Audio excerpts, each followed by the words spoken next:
आज की press conference में माननीय केंद्रीय राज्य मंत्री स्वतंत्र प्रभार डॉक्टर जितेंद्र सिंह, विज्ञान और प्रौद्योगिकी मंत्रालय, विज्ञान पृथ्वी विज्ञान मंत्रालय, प्रधानमंत्री कार्यालय, अंतरिक्ष विभाग, परमाणु ऊर्जा विभाग तथा कार्मिक पेंशन और लोक शिकायत मंत्रालय के राज्य मंत्री डॉक्टर जितेंद्र सिंह जी का हार्दिक स्वागत है।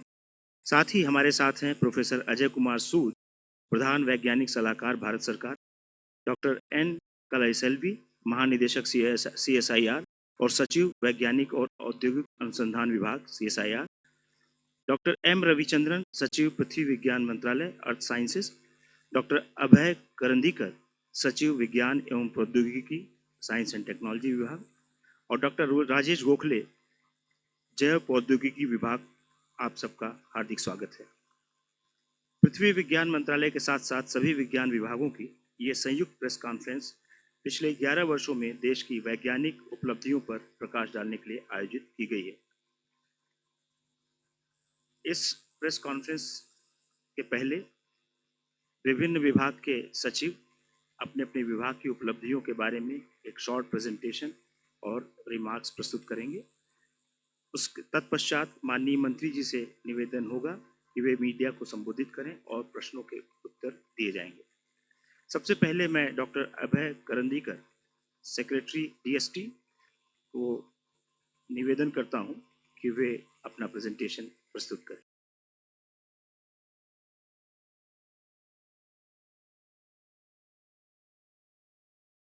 Thank you very much, Honorable Union Minister, Dr. Jitendra Singh ji, and all my uh, fellow secretaries, Principal Scientific Advisor to the Government of India, Professor Ajay Sood, Secretary DBT, Dr. Rajesh Gokhale, MOES Secretary, Dr. Ravi Chandran, DSIR Secretary, Dr. Kalai Selvi, all the distinguished guests and my media friends. I'll just give you a brief overview of what has been the achievement of the Department of Science and Technology in the last year. The Department of Science and Technology is one of the nodal ministries for the extramural funding across academic institutions.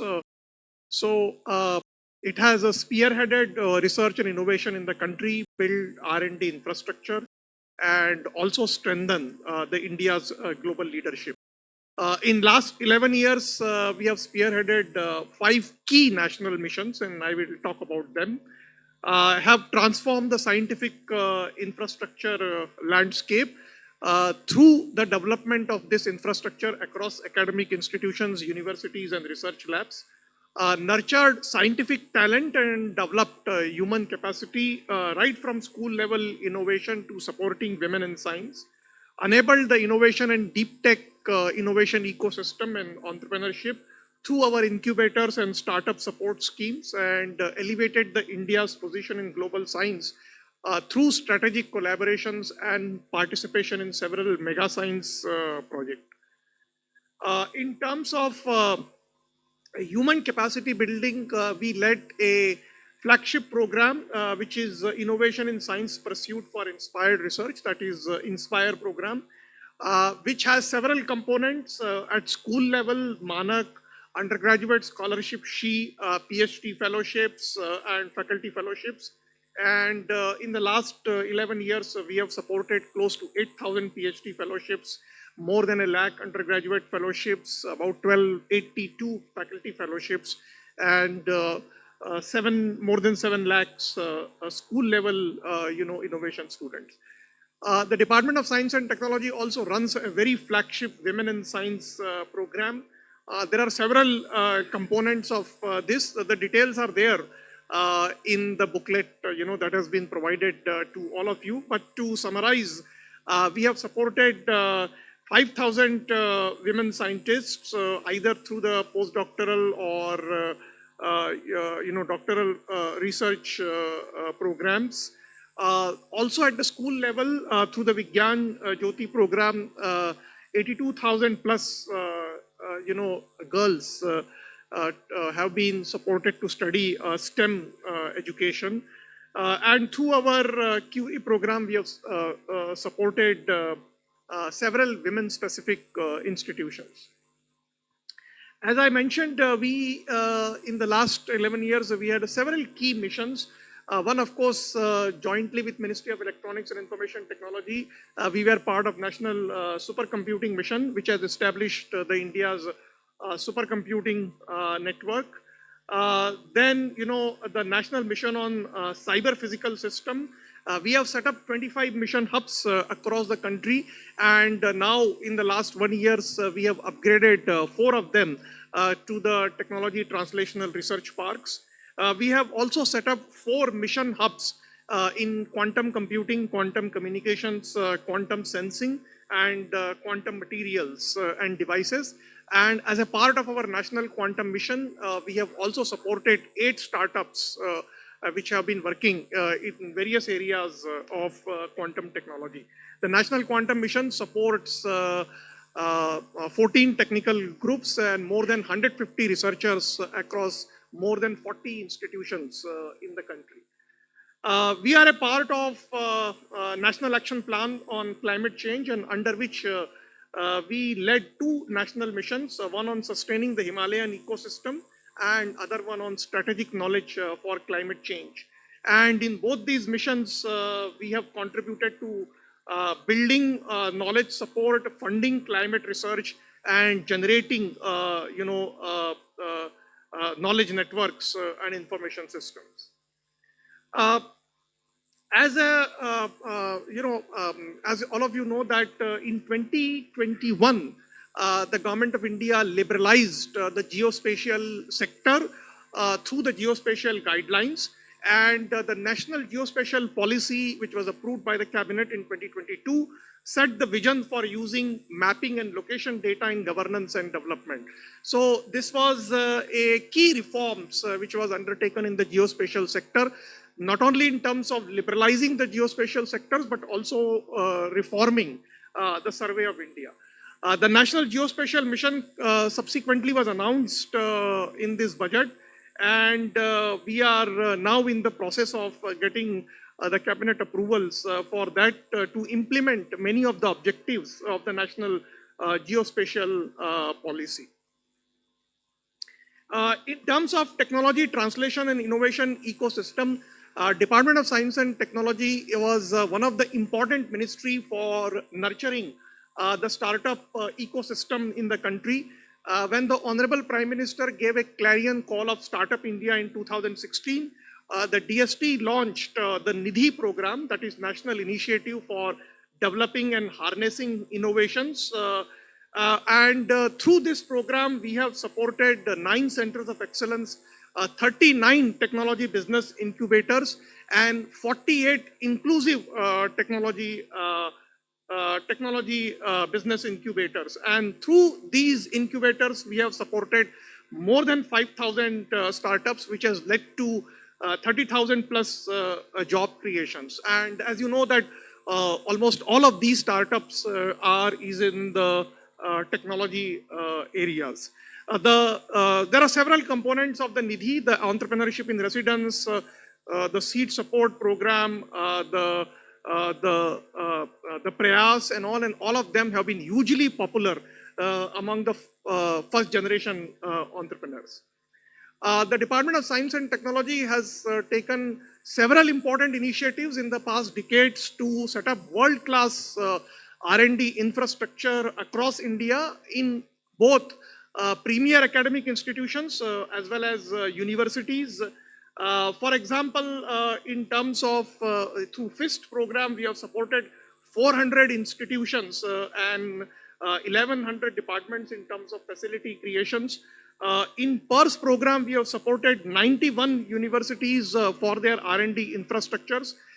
We also launched a very flagship program 3 years back of Sathi, which has created a national level facility. In terms of international science collaborations, we have several bilateral and multilateral collaborations, and I will not go in details of this, but I would just like to point out some of the mega science project of which India is a consortium partner, and Department of Science and Technology has enabled this. For example, 30-meter telescope, square kilometer array, FAIR, CERN, LIGO, and now, a national solar telescope will also come up. In science heritage and initiatives, we have been supporting bridging traditions with technology, and under these programs, we have supported several thematic centers. We have funded indigenous technology for protection of heritage structures and also for reviving heritage through science and innovations. Finally, as you know that the establishment of Anusandhan National Research Foundation was a very transformative step in the entire R&D ecosystem. ANRF itself has launched several R&D programs, and the details are there in the booklet which has been provided to you. But this year budget also made a major announcement of setting up a research development and innovation fund for boosting the private sector R&D, and this fund is going to invest in this year in the private sectors. The fund will be housed within ANRF as an independent business unit, and it will primarily encourage the private sector to scale up research and development in the sunrise domains. So thank you very much. These were briefly the achievements of the Department of Science and Technology. The details are there in the booklets, and in summary, I would just like to mention that we have not only supported research development and innovations, R&D infrastructures, and have also supported the startup and innovation ecosystems. Thank you.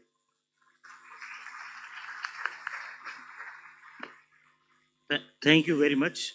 I must mention that as per the schedule, only 6 minutes have been given for each presentation. No, but Abhay has taken exactly 11 minutes for 11 years.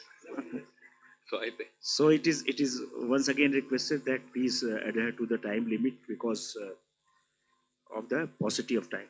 So now I request Dr. Rajesh Gokhale, who is the Secretary DBT, to make his remarks through presentations.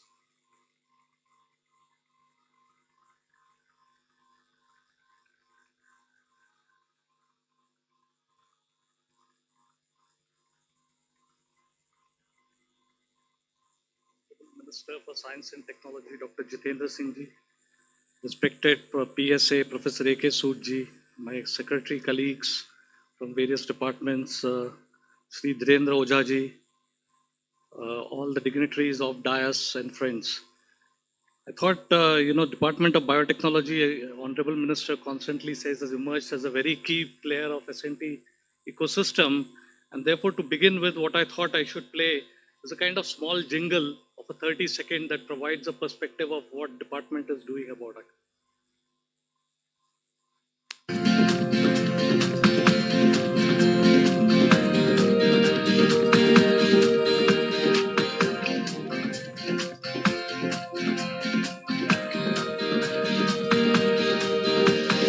जैव प्रौद्योगिकी से कर रहे हम खोज, नई ऊंचाइयों को छूता भारत हर रोज।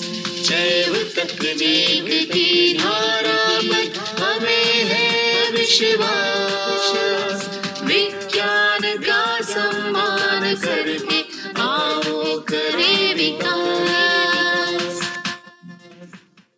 इस एक छोटी सी जिंगल के बाद, maybe I thought I will give you some statistical features of what DBT has been able to do over the various missions and innovations and entrepreneurship program. I think largely we've contributed, and this tells you how the ecosystem has grown. It's become so vibrant and so active now in the country that it tells you something about what it has done. So for example, more than 25,000 publications have come out of this in last 11 years, about 1,750 patents, and this is about DBT only actually. Of course, GST, Earth Sciences and CSIR and other institutions must have contributed a little bit more as well actually. More than 62,000 of human resource trained in this time, about 1,800 products and technologies being emerged out of it. About 5,530 projects have been sanctioned. The bioeconomy now, which is BIRAC's prerogative, is actually of $165.7 billion industry now. There's more than 10,000 biotech startups supported. More than about 95 bioincubators are present in the country. 800 biotech products in the market actually, which you can buy on online products. And about more than 7,000 crore of private fund raised by various startups ecosystem, giving you an opportunity of how it has worked. So about 7 vaccines have been developed, which is unprecedented for the country actually in last 11 years. Never before country has seen such mammoth changes. 3 speed breeding platforms has been established. These are platforms that allows you to do day-night cycle changes in a shorter period of time so that you can manage life cycle plants. More than 10,000 Indian human genomes mapped. 56 improved food crop varieties released, and about more than 3 lakh COVID-19 genome sequences have done. So it gives you a little bit of an overview of what we have been able to achieve over the period of time in a spectacular fashion, actually in government supported ways. I think you already have a brochure of all the in your own bags there, but what I will leave you with a small video actually that covers entire gamut of activities that I wanted to talk to you about.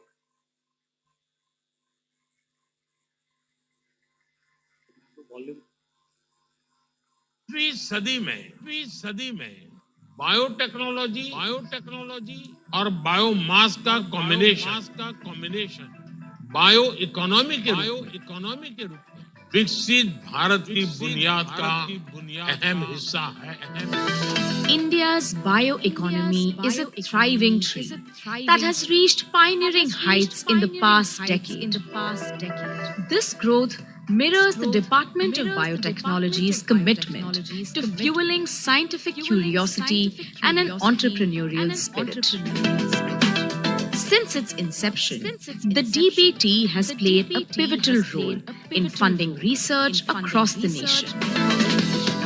The department, along with its PSU BIRAC, is empowering the startup ecosystem across the country to stimulate and enhance strategic research and innovation capabilities of the Indian biotech industry for building the Indian bioeconomy.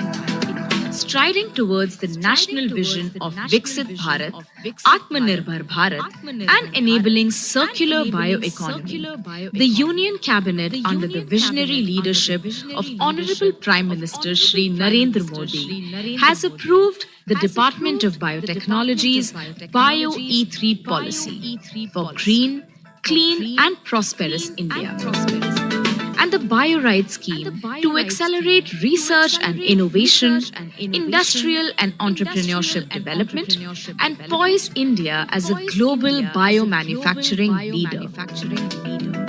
Just as the industrial revolution of 1990s was IT driven, the next revolution of the 21st century is going to be bio driven. The center state will join hands in establishing Bio-E3 cells aligned with state priorities, resources, and strengths for a nationally coordinated approach.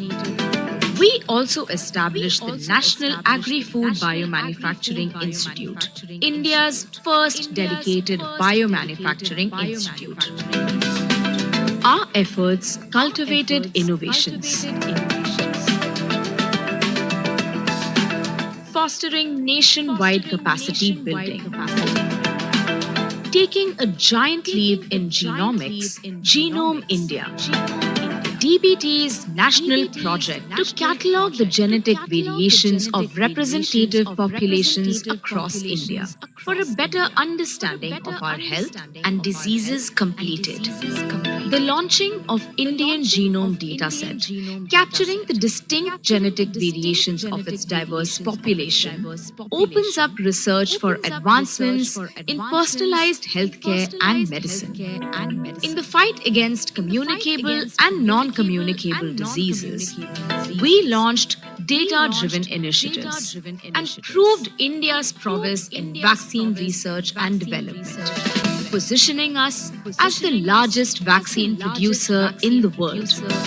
We successfully developed therapeutic interventions, including lentiviral gene therapy, and concluded the country's first indigenous antibiotic, nephithromycin, for combating antimicrobial resistance. affirming our dedication towards a sustainable future. We are transforming the agriculture sector by promoting climate resilient and high yield crop varieties. DBT has started sowing the seeds of progress, empowering our Annadatas through the development of anti-pesticide bodysuit Kisan Kavach. In the realm of clean energy and environment, we remain committed to a sustainable future. We have simplified biological research, making it more accessible and seamless by creating world-class infrastructure. And in all of this, we have evolved strategically to bring together the best minds onto an apex platform called BRIC. We are shaping the future by nurturing individual capabilities and forging teamwork through ideation, innovation, immersion, and collaborative I3C BRIC PhD research programs. By forging key partnerships globally, we have fostered research, policy implementation, and industrial promotion. The Department of Biotechnology, India, aims to be a top global biomanufacturing hub by 2030. The DBT is proud to lead from the front line, empowering biosolutions,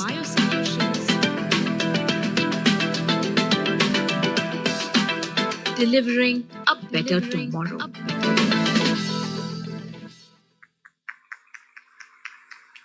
Thank you. I leave you with this new acronym of DBT, which is delivering a better tomorrow. Thank you. Thank you, sir. Thank you. I now call upon Dr. N. Kalaiselvi, DG CSIR and Secretary DSIR for her presentation and remarks.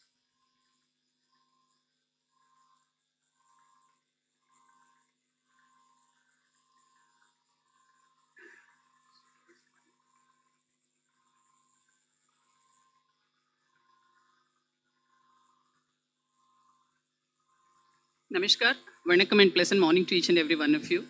Most respected and Honorable Minister of Science and Technology and the Vice President of CSIR Society, Dr. Jitendra Singh Ji.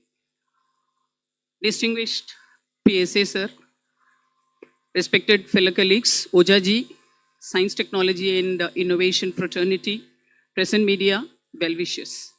I'm extremely happy to be here and to spend a few minutes in just explaining you what and all this DSIR, which is a combination of DSIR as a department, CSIR as an autonomous organization, CEL as a PSU, NRDC as another PSU, like this, all the four-member team, what and all we have done in the last 11 years, I'm just going to give you a glimpse of our accomplishments. So I'll just take you through a journey of my presentation for 1 or 2 minutes quickly. Then I'll also be happy to share a small video that will be self-explanatory. Apart from all these things, the complete details are given. Pen drive. This is also shared. So this gives you all the details. So coming to DSIR, the arrangement is like this. CSIR is not a funding organization. CSIR is a performing and implementing arm. Therefore, CSIR comes up with a kind of a technology development. Motto is we have to serve to Indian industries through indigenous technologies. Therefore, technologies are getting developed from CSIR, and the technologies are reaching MSMEs and startups through different channels. NRDC is one channel, and whenever the technologies we are reaching a particular TRL value, CEL is there to scale it up to a higher level, and DSIR is there to recognize the industries who can really take it up, and they are taking care of the registration of industries also, who can really play and do justice in the field of R&D. So with this kind of a background, DSIR, I have taken only one example, CRTDH. Through this scheme alone, number of beneficiaries, I would say in the name of MSMEs, 2,582. On the whole, I can say around 10,000 beneficiaries, they have thoroughly enjoyed DSIR's handholding. And in the case of NRDC, again, 11,000 startups, they have really helped. Within our own organization, NRDC is taking care of the startups, and DSIR is taking care of the MSMEs, and CSIR is taking care of the technology development. This is our portfolio. So NRDC, now they are coming up with a kind of a one-stop shop for startups, and they are coming up with the national technology assessment related design clinics as well as certification also. We call it as Netra. And coming to CEL, once CEL was considered under disinvestment, now it has grown up to the level that it has acquired the status of Mini Ratna. And in this, during this particular period itself, their PBT is around 100 crore, and profit for the last year alone is 74 crore, and the dividend payout in the last 1 year is 22 crore. And coming to CSIR, it's a big family again, 10,000 scientists are there, my family members are there. Therefore, I may not find time. Therefore, for each year, I have taken one milestone technology. For the 11 years, can I show you 10 milestone technologies? That is what I have given an attempt here.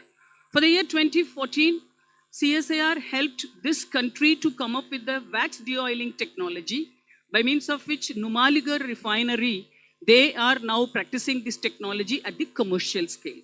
I have taken up wherever our technologies have reached the full commercial status only. I'm just giving you here as success story. And in the year 2015, CSIR came up with the indigenous technology for hydrogen hydrate. Today, in the Dahej complex, 10,000 per annum, 10,000 ton per annum production of hydrogen hydrate is taking place. And the third one is in the year 2016, it is again a game changer. CLRA came up with a kind of a waterless chrome tanning technology, and it is very popular. And in 17, it is IIP's technology. It is first biofuel powered flight. Actually, SpiceJet has used, even our Republic Parade time also fly past aircrafts. Last year also, 2 of the Dornier aircrafts, they used only CSIR IIP's sustainable aviation fuel only. And in the year 2018, we have come up with a kind of a purple revolution. Special thanks and the credit goes to the Honorable Minister of Science and Technology. So the Jammu and Kashmir, and now it is spreading to other parts of the country also. More than 3,000 agri startups are really getting benefit out of this purple revolution through the lavender cultivation.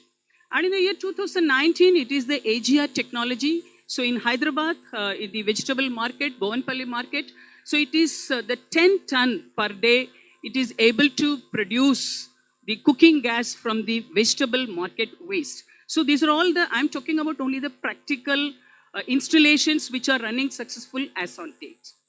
And in the year 2021, we came up with a kind of the first maiden flight of Hansa new generation NG aircraft. And India's first hydrogen fuel cell bus also, we were able to demonstrate at that point of time. 21-22, again, we had number of success stories with respect to our steel slag rod technology. And in the history of India, this is the first time India got the Steel Slag Award for the first time in the international arena because of this particular technology. 22-23, again, we introduced the e-tractor, Prima. It is a women-friendly e-tractor. So we have been developing and launching tractors. This is the first time we have launched the e-tractor. And the year 23-24, we have come up with a kind of a rapid testing kit for sickle cell anemia. 2 days back, the country was really recalling the importance of eradication of sickle cell anemia. So we are now coming up with a kind of a fast analyzing kit. It is a molecular diagnosis kit.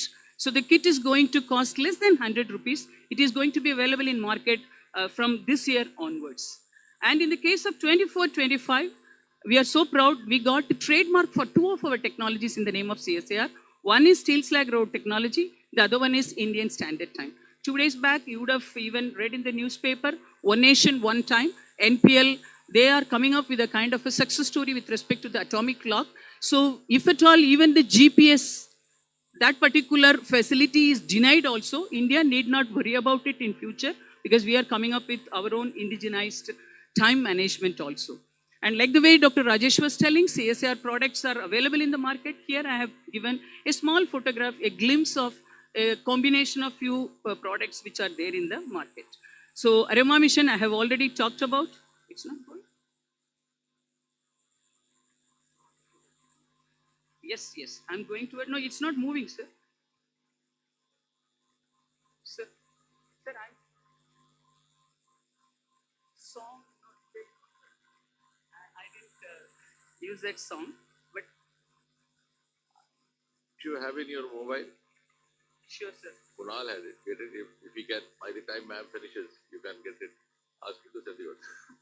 Sure, sir. You also prepared a beautiful lavender song, totally indigenous, composed, sung by one of the local guys from the fields.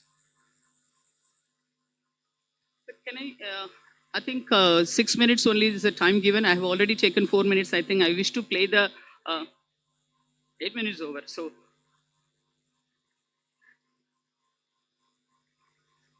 I think volume is not there.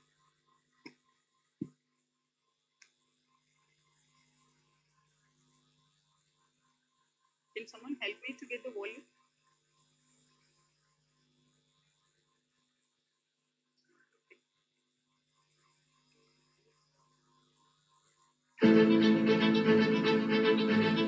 As the government led by Prime Minister Shri Narendra Modi completes 11 transformative years, India stands taller, driven by innovation, self-reliance, and scientific progress. Aligned with this vision, CSIR, the nation's innovation engine, has been at the forefront, delivering breakthrough technologies to achieve the rise of a developed India. CSIR's efforts resonate with the aspirations laid out in Prime Minister Modi's vision for Viksit Bharat 2047, an India that will be fully developed and self-reliant. In the last 11 years, CSIR has worked tirelessly to translate scientific research into real-world impact, empowering sectors from health to energy, agriculture to industry. From setting Indian Standard Time independent of GPS, to introducing indigenous footwear sizing and homegrown certified reference materials in the form of Bharatiya Nirdeshak Dravyas, CSIR is helping shape a self-reliant nation. CSIR delivered the nation's first wax de-oiling plant in Assam, indigenized the production of hydrazine hydrate, and developed a homegrown process to synthesize azelaic acid from oleic acid. With zero liquid discharge and technology, CSIR enabled indigenous production of paracetamol. Achieving another milestone, CSIR has developed a rapid test kit for sickle cell anemia screening, enabling quick and affordable diagnosis, especially in tribal regions. CSIR introduced India's first indigenously developed hydrogen fuel cell bus and fuel cell catamaran under Harit Nauka initiative. It also pioneered the development of e-tractors, e-tillers. Taking a proud leap towards clean skies, CSIR has indigenously produced sustainable aviation fuel that powered India's first biojet flight and homegrown lithium-ion battery technology, building the future of clean mobility. Supporting India's zero carbon emission, CSIR developed cutting-edge solutions from anaerobic gas lift reactor technology, biomedical waste to soil additives, and wastewater to hydrogen innovation to converting agro-waste, parali, and bamboo into eco-friendly boards and tiles. As we mark 11 years of scientific strides, CSIR reaffirms its commitment to building a future-ready India through research, resilience, and revolutionary technology. CSIR's millet-based bun innovation, in collaboration with international brands, has brought a healthy twist to fast food, blending tradition with global taste. CSIR developed eco-friendly innovations like plant-based vegan leather and the Phoenix leather technology, redefining sustainable alternatives in the leather industry. With indigenous trainer aircraft technology, CSIR is boosting the nation's capability and efficiency in aviation sector. The development of an indigenous Raman spectrometer has further strengthened the Make in India initiative, marking a major leap in homegrown scientific instrumentation. CSIR's controlled blasting technology is playing a vital role in India's mining and infrastructure development, enabling safer, smarter, and more efficient execution. The Purple Revolution brought through CSIR's Aroma mission has written a new chapter of growth in Indian agriculture, empowering farmers with high-value crops, sustainable livelihoods, and catalyzing several agri-startups in the region. The journey doesn't end here. CSIR's steel slag road technology has given India a new momentum, forging a path that leads straight to the vision of a developed Bharat. CSIR, celebrating 11 years of innovation, empowering India's progress, and steering the nation towards a scientifically strong and self-reliant Viksit Bharat.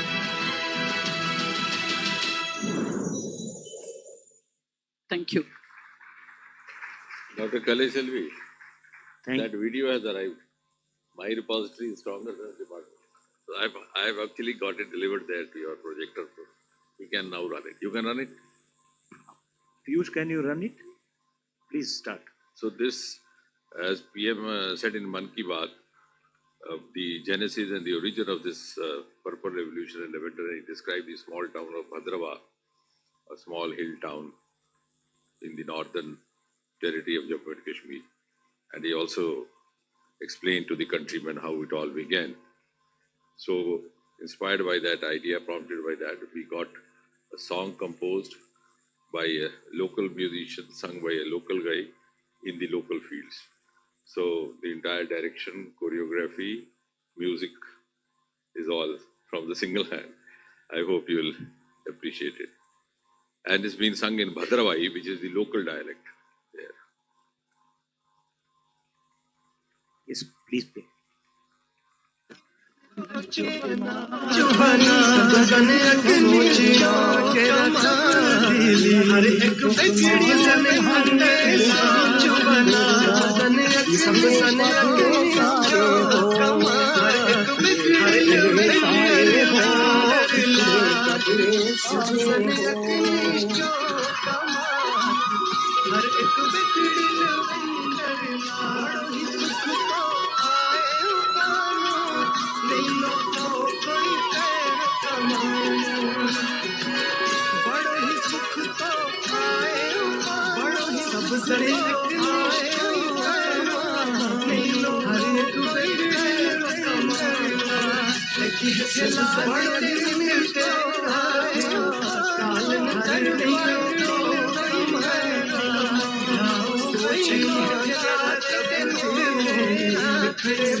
These are the local distilleries which have been that is of your success was you gave them technical as well as financial support. Distilleries were installed right in the fields and they made arrangements to carry the product straight into the market, mostly in Maharashtra, Mumbai. So that vindicates our contention that you should have a strong early market linkage to make a success out of a startup.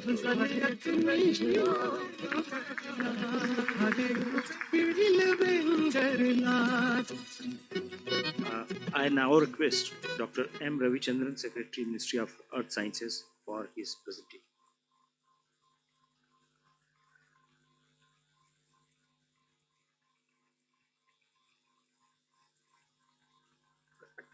Minister and PSS of fellow secretaries, Sri Osaji, colleagues from DST, DBT, CSIR and MOES and press and media. Very good morning to all of you. I'll be presenting briefly about 5-6 minutes what are the major achievements I've done by Ministry of Earth Sciences.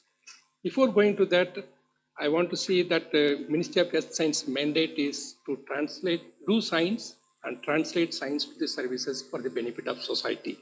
So our major things are service oriented. So the first objective is to provide services, and the second objective is to explore and develop technology for harnessing living and non-living resources, especially the ocean. And the third objective is explore the polar regions, especially cryospheric component. Next slide. So in that aspect, in the first one is basically in the atmospheric section, what we have done in improvements in weather and climate. This bar diagram shows that basically we started from milliseconds or few seconds lightning, which is a forecast. Earlier it was not available. Now, because thanks to government, it has installed more than 100 lightning location system. Because of that, now we are able to provide the lightning location services, number one. Number two, the cyclone. Also, we are able to improve the forecast more than 30%, not only intensity, but also in the track and the landfall. Huge savings because of the life property and maybe the property saving, as well as the not required to mobilize major mitigation measures. And the third aspect is short-term forecast. It is up to few days, and the few days forecast also we have improved significantly because of the various models and observing systems. And the fourth one is the extended range forecast, which was not available earlier because it is only for the next month how it will be. That we will give the weekly information. Earlier it was not there. Now we are able to provide the extended week because this is very important for the agriculture people, what crop they have to show and other purpose. It is newly introduced in the recent decade. And the seasonal prediction, basically earlier we were telling only from the statistical model how much rainfall will happen all over India. But now we are using the dynamical physics-based model. With that, we are able to say each spatial, how it will be vary and how much we are able to make it. With this, we are able to improve the accuracy of the forecast. Also, we are able to give the spatial granular information. And the last one is basically the of course, last but decadal forecast. Only 4 countries in the world is to provide the decadal forecast. India is one among them. That is, we are able to start the decadal forecast. That means next decade, how it will be, how the monsoon will be, how the weather pattern will be. All this information we are able to provide from the decadal forecast. And the last one is a climate. It is about next to 2100 years, how it will be. So we are also providing India, first time we have joined in IPCC report. So our models is one of the IPCC finalization report. These are the various temporal scale we are able to improve major things. And the last one is basically not only for the spatial resolution, but also in the, temporal resolution, spatial resolution also, we are able to improve. This is just, I was again mentioning about various things in granular things, how much accuracy we have improved. And I don't want to go into detail. Next one. And the weather, not only for the weather forecast, but also we have improved the air quality monitoring, and also we have made weather modification. From the weather modification, how much we can enhance the precipitation. Roughly, we have documented about 18% only we can enhance the artificial cloud making and other things. And also we are able to improve the HPC and observations. Because of improvement, because of more funding, because of more number of observations, because of HPC, we are able to improve various forecast systems. And also we are able to make a thunderstorm, and also we are able to quantitative precipitation forecast also we have improved very significantly. Next slide. Coming back to the ocean, of course, we are able to improve, basically, we are trying to go towards the blue economy component of the ocean sector. For that, we are able to map how much energy is available from the ocean. We are able to map it. In India, almost roughly about 9.2 lakh terawatt of power is available per annum. So we are trying to tap that energy. And potential fishing zone. Earlier, we used to give the mass where the fish mass is available. Now we are able to provide the species-specific forecast for the various states, where thereby our user, it has been almost 7 times have increased. And also we are able to give the forecast of the ocean parameters, various parameters, wave, wind, currents, and to the various stakeholders, including shipping, port and harbor and other people.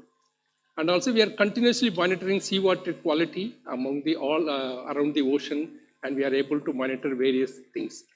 And important thing is one of the significant thing is a tsunami early warning system, which has been one of the unique in the best tsunami warning system in the world that has been recognized by IOC. So that is also we have established in the recent years.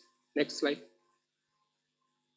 Apart from that, we are able to map the digital ocean, and this digital ocean is various observation in situ or radars or satellite or model. All this observation we put into the digital ocean, wherein any depth you go, any time you go, you will be able to see various parameters that we have made it a digital ocean. And also we have made recently the SNOPS, that is basically the operating system. We have established one of the state-of-the-art operation system. Global ocean we are able to access at any point from Hyderabad. And also we are able to make biodiversity surveys under the Deep Ocean Mission. And also we have strengthened the coastal resilience through various measures, marine spatial planning, like urban planning. We are able to make marine spatial planning, and also shoreline, how it is changes over the period. All these things we are able to document it. Next slide. And also we develop various technology, either it is Samudrayan or the ocean observation system or the water desalination of water or mining machine, or to make what is called a natural based solution for beach creations or any other coastal ecosystem. Next slide. And also exploring poles, we are able to make various teleconnections. We are able to relate the polar connections with the tropical regions. Majorly what we have done is we have made an Arctic policy and also Antarctic bill. It was waiting for long years, long decades. Now we are able to make a polar bill, that is especially Antarctic bill. And also we are able to make Arctic is India's scenario we are able to create in the Arctic. Next slide. And in the coming to the solid earth, in the seismic network, we have increased from 84 to 168. Thereby we are able to monitor any earthquake less than, more than 3, within 3 minutes we are able to monitor. And also we have done major microjonation of major cities where we have to build and what we should not build in that aspect. Next slide. And also we have made a drip drilling. It is about just whether we want to know whether we can get any precursor for earthquake. For that we have made a 3 kilometer deep drill. And with that we have instrumented various monitoring mechanisms we have installed. We are trying to understand, is there any precursor is available or not. Also there are about many geological things. It is a curiosity driven questions we are able to answer from various aspects. And new program we have started, it is submarine groundwater discharge and various other aspects. Next slide. And of course, in the last 10 years, we are able to make many of the user spectrum, because earlier only few users were there. Now entire ministry, and I think we are part of life of every individual as well as every ministry. That is what we have created in the last 10 years or so. It is all because of the, again I am telling it is because of the funding and observation and understanding. I think from 2014, we have a funding of 1,600 crore. Now we are having 3,650 crore per year. That is what it has been able to achieve this quantum output. Next slide. Of course, these are various apps are available.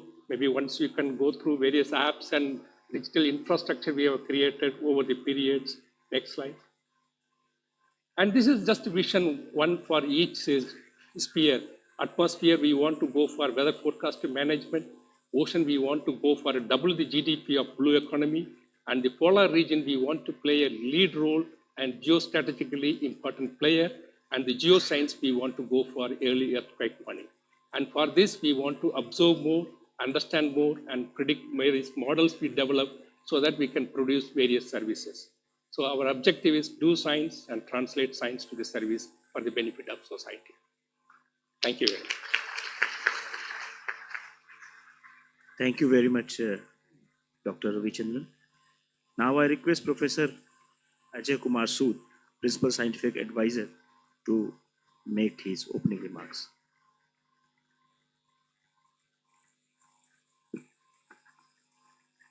Honorable Minister Dr. Jitendra Singh Ji, Science Secretary is on the dais, Shri Oja Ji, entire science fraternity from all the 4 science departments, Office of PSA, ANRF, and most important for today, the media.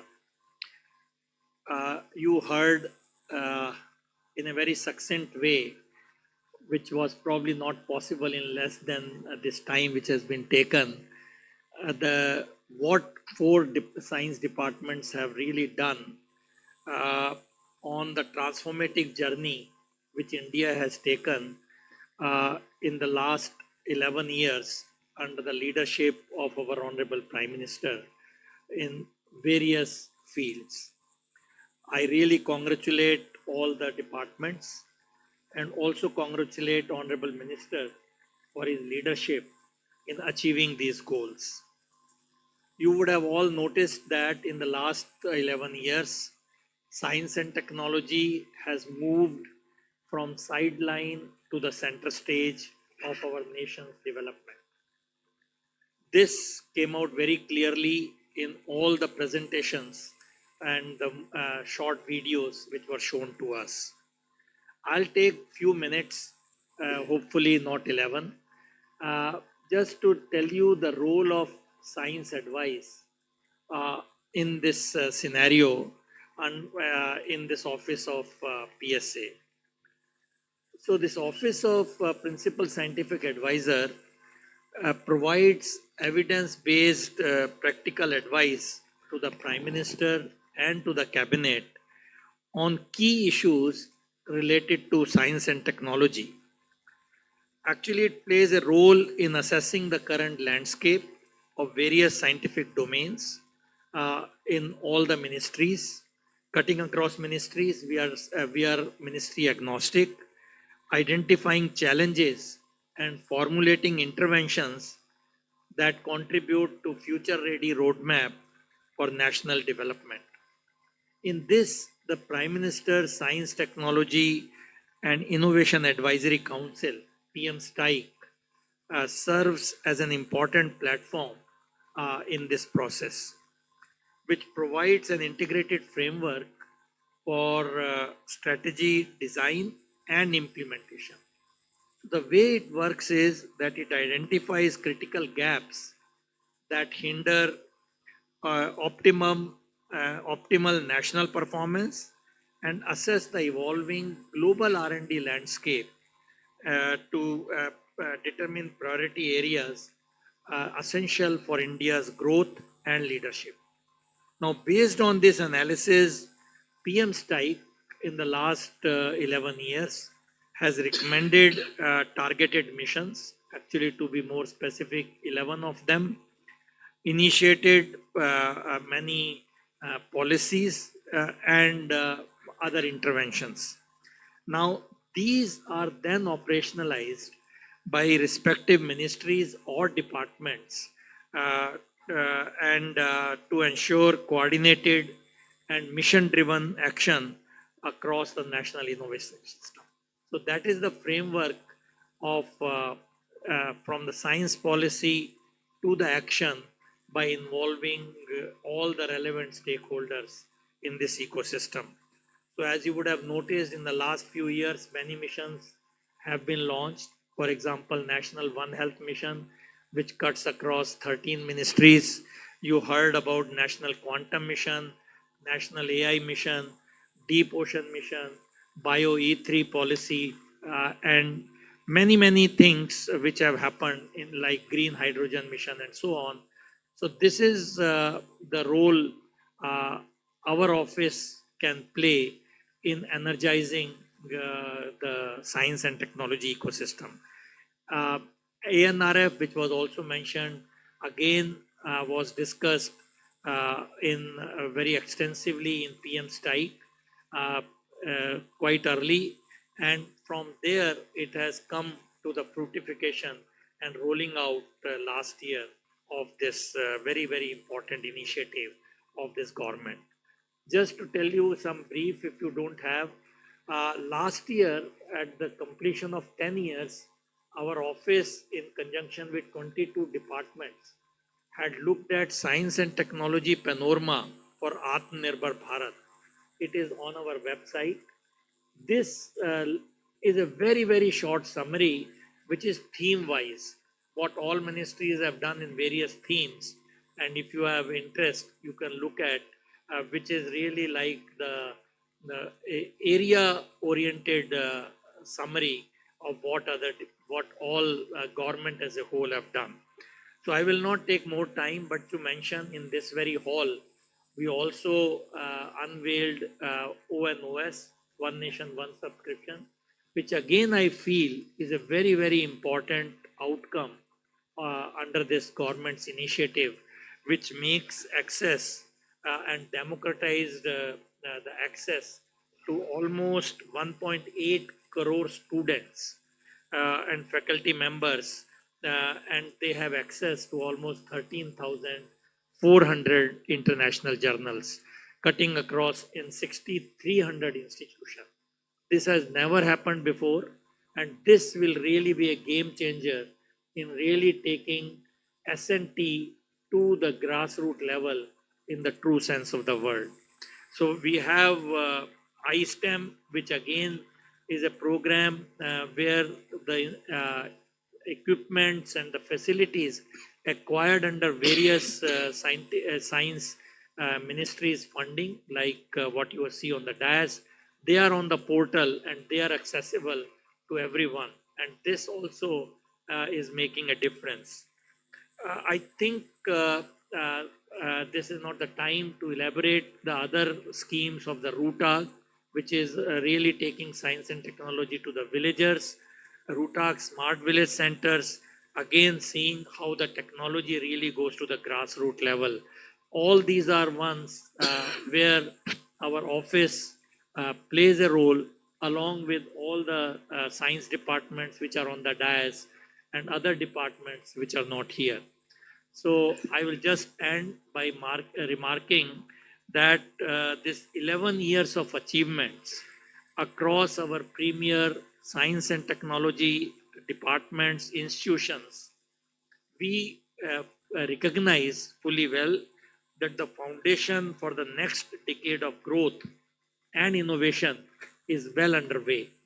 And for this, we all thank the leadership of our Honorable Prime Minister for he has made very clear in all his addresses from the Red Fort and all other occasions in G20 and so on, how science and technology is at the center stage for India's growth.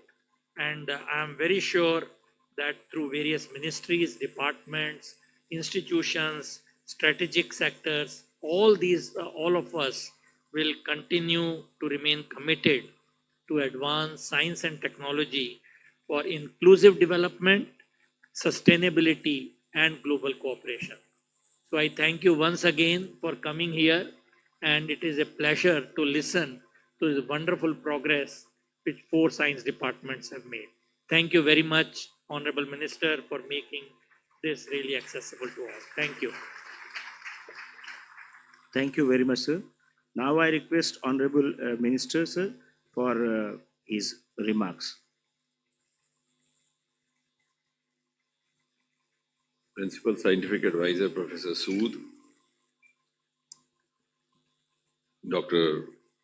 Kalai Selvi, Dr. Ravi Chandran, Dr. Abhay, Dr. Rajesh, and of course, our Principal DG Oja Sahab, members of the fraternity, also officials of all the different departments falling under the Ministries of Science and Technology and the Ministry of Earth Science, and of course, more importantly, the media friends who are here to actually make us feel reassured that science does find a space in media now, which was perhaps not easily seen till a few years ago. So I think there's been presentations made by each of the secretaries, and that makes my task easier, and at the risk of being repetitive and taking your time, I will not get into all that because it's already been very elaborately put out before you. So from a different perspective, I think if you ask me to sum up, I would sum up saying that the last 11 years turned technology as the engine of India growth story. And that's there for anyone to see with evidence. Also, the last 10 years turned India into a technology leader rather than a technology follower.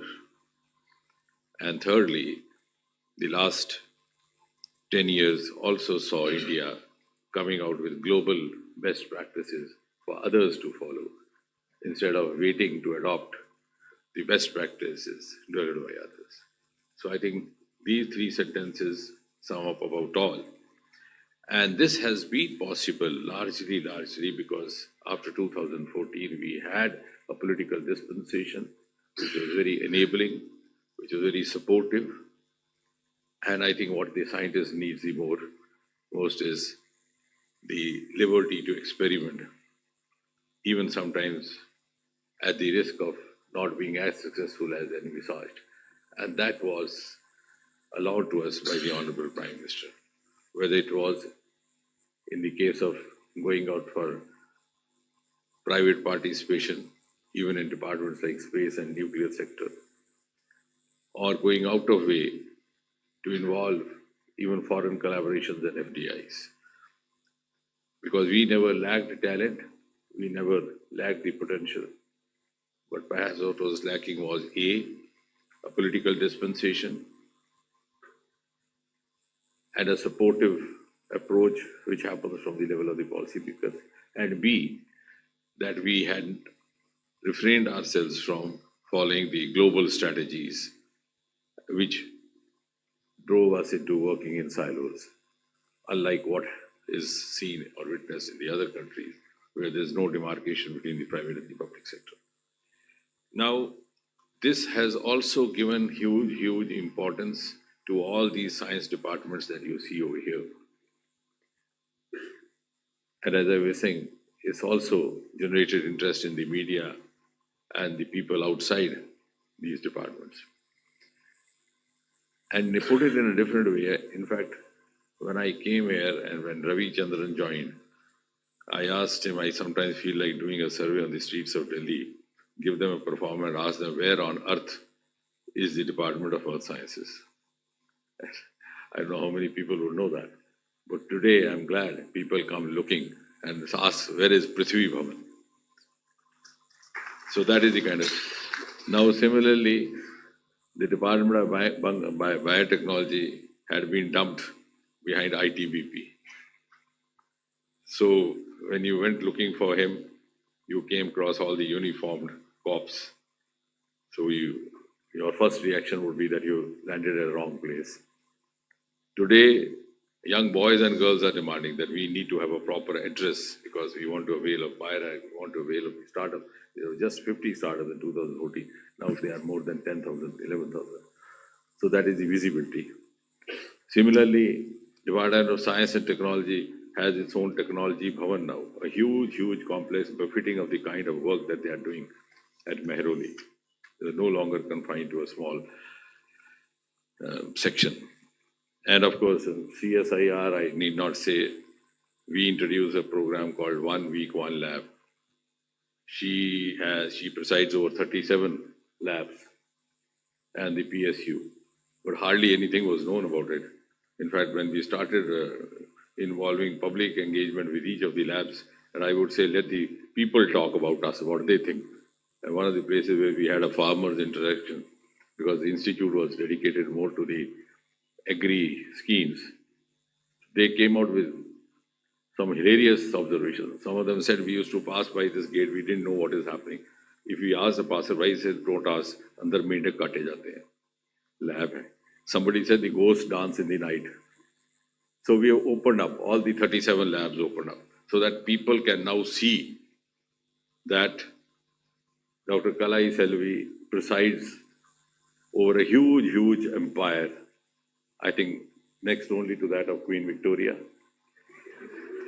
So this visibility is not only to showcase ourselves or to give us some kind of a satisfaction out of publicity, whatever has happened, but also that we have reached out to the stakeholders. So that is something which was not mentioned in any of the earlier presentations. Today, we are very much linked with those for whom these gentlemen and gentle ladies vote, and those who have to avail of us. So we are much, much closer now through these interactive programs. Now we have also launched one theme 1 week, so that all the institutes working on a similar theme come together in an integrated fashion. And that is the global strategy which is followed by the successful nations. Then the other highlight or the hallmark has been that most of these departments have tried to explore areas which were hitherto unexplored. Today, we've reached from 10th to 4th economy. But as members of the scientific fraternity, we are not expected simply to romantically and fancifully keep saying we'll be number one, we'll be number one. That might suit others. We are expected to come out with scientific evidence about what is the roadmap. And if you scientifically try to ponder over it, the roadmap is to explore those areas which have not been explored earlier or have remained underexplored, or the sectors, the regions. That only will add value to bring us from 4 to 3 and subsequently to 2 and 1. And I'm glad, and that's, I think, I know how far we have noticed. Department of Biotechnology, and look at, have you ever realized what were the greatest assets, natural assets of India, resource pool, which unfortunately remained underexplored for the last 70 years? One is biodiversity. We keep saying unity in diversity, unity in diversity, unity in diversity, without even understanding what it is all about. But have we ever made a virtue out of this diversity? This diversity itself is our exclusive resource, not given to any other country in the world, where you have very homogeneous composition, both resource-wise and otherwise. And for the first time, I'm glad this biodiversity is being explored by the Department of Biotechnology, headed by Dr. Rajesh Gokhale. And as was being mentioned, this is going to be the foundation of the next industrial revolution. We are already into it, as he was mentioning, with institutionalized policies like BioE3. So we have already started moving in that direction. And this resource is going to add value to our future economic growth. The second factor, the second area which remained underexplored for 7 decades was our ocean resource. We have 11,000 kilometer long coastal area. We have almost 12 states residing on the banks of the oceans. We have an ocean called Indian Ocean by the name of the country, which no other has. But we never looked into it, we never peeped into it. The first time, huge resource of minerals, metals, fisheries.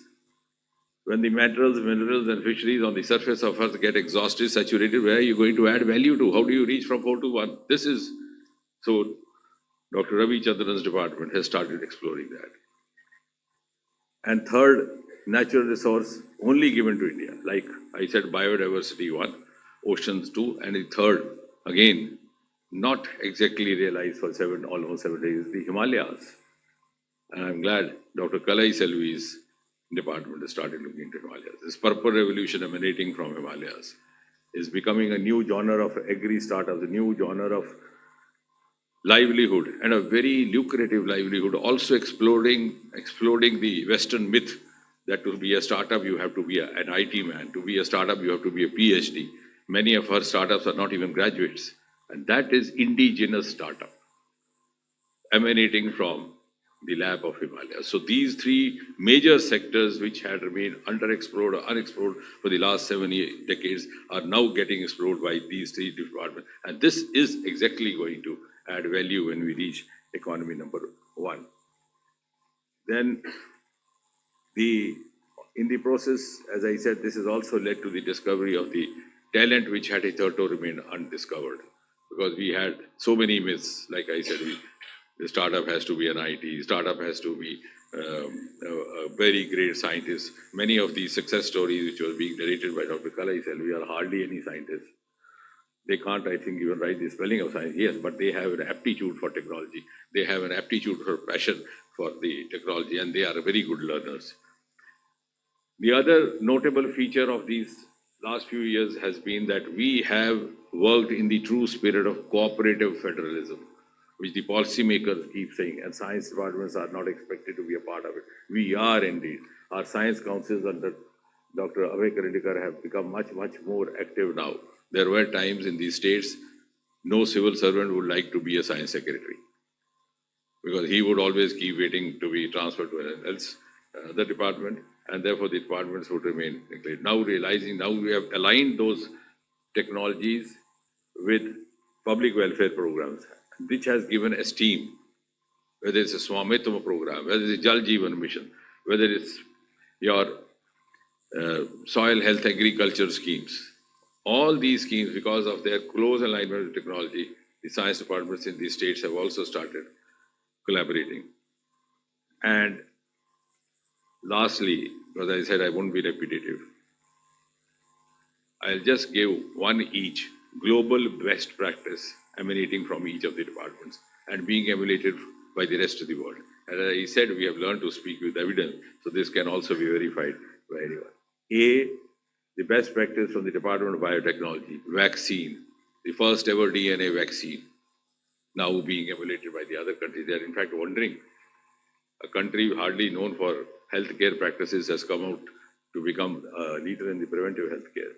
And B, a global best practice of successful gene trial in hemophilia, which is again a global problem. In fact, hemophilia was also once upon a time known as Queen's disease. In the earlier books, if you find 19th century textbooks written by the British authors, because then after 1980 or so, the entire medicine and science academics shifted over from Britain to America. So the earlier authors used to call it Queen's disease because of one of the Queen Victoria's relatives had this. It emanated from there, it was worked upon there, deficiency of clotting factor 8, leading on to bleeding, uncontrolled. Many people would succumb to a bleeding if they had an accident or a trauma. The first gene trial successful has not happened where it was first reported. It has happened through the Department of Biotechnology with a trial conducted at Christian Medical College, Vellore, and it has been reported by none less than New England Journal of Medicine, which is among the oldest science journals, almost 200 years old. New England Journal of Medicine and the British Medical Journal, the two oldest journals emanating from the Great Britain. So that is the other global best practice.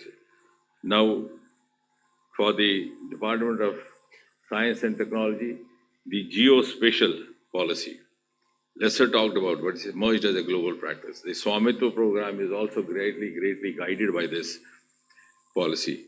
And the world is wondering how a country as heterogeneous, as vast as India, is also a peninsula, it's also a Himalaya. It has also island territories. It has also got hill terrains. You could come out with a practice of mapping using drones and satellite images, and you have put the revenue officer out of job.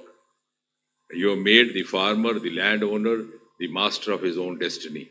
And that is exactly the spirit of citizen-centric governance. As I said, we have aligned our technologies with the governance. So there is again a global practice is to be followed. As far as the Ministry of Earth Sciences is concerned, way back in 2016 or 17, we came out with a satellite. Earlier, the idea was to name it SAR satellite, and of course it was not named because Pakistan refused to be a part of it, and of course That's their misfortune.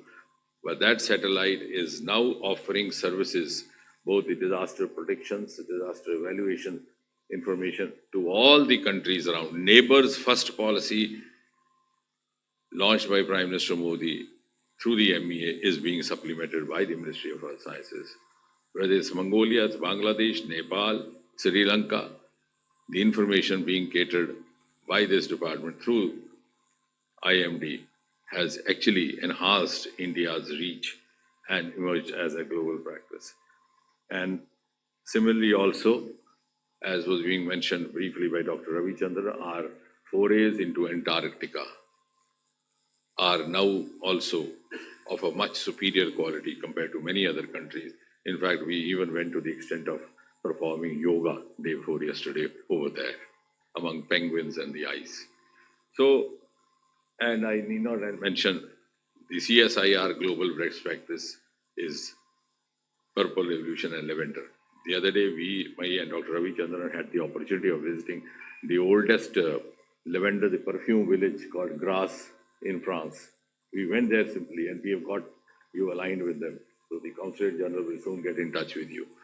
So they are wondering that they had the perfume industry in France, but there was someone here who was also cultivating it in one backyard. So that is your global best. So ladies and gentlemen, without taking your time and without causing boredom to you, I will just try to spell out for your convenience some of the global best practices emanating from each of the departments. Thank you very much.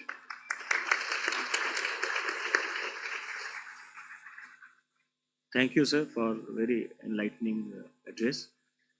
Now, I request 11 number to ask the question. Hi, Please, sir. please introduce yourself yeah. and your. Soumya Pillai from The Print. I had two questions specifically for Dr. Singh. So we spoke about all aspects, especially after Operation Sindoor, national security, defense satellite tech is something that has really been in the forefront, especially science that has happened around it. If you could briefly run us through about some of the things that are happening on that front, and while we have you here, if you could also give us an update about what's happening with the Axiom 4, because the launch has been delayed for several times. So an update on that would also be helpful. Incidentally, both the questions have not anything to do with the departments sitting over here, but I don't have the courage to disappoint someone like Soumya. So having said that, as far as the first part is concerned, of course, that was space technology and atomic energy, which had the opportunity to showcase itself, and all the technologies that came into play during those few hours and days were indigenous, developed in the last 10, 11 years, which could be verified. Even the DOTs had happened only the last 10 years. And therefore, I don't have to go in detail because that's a department doesn't need to be much discussed publicly. And I also don't indulge in talking out of turn, but I'm glad that both these departments had an opportunity to showcase what had happened in the last 10 years. And primarily in the times to come, the entire warfare will be related to these two areas of work. And second, as far as Axiom is concerned, they are now into negotiation. They have decided to come out with the next date after a while, because we already have about 7 astronauts up there in the International Space Station. So they are also now negotiating with the respective countries. We have 2 from Russia over there.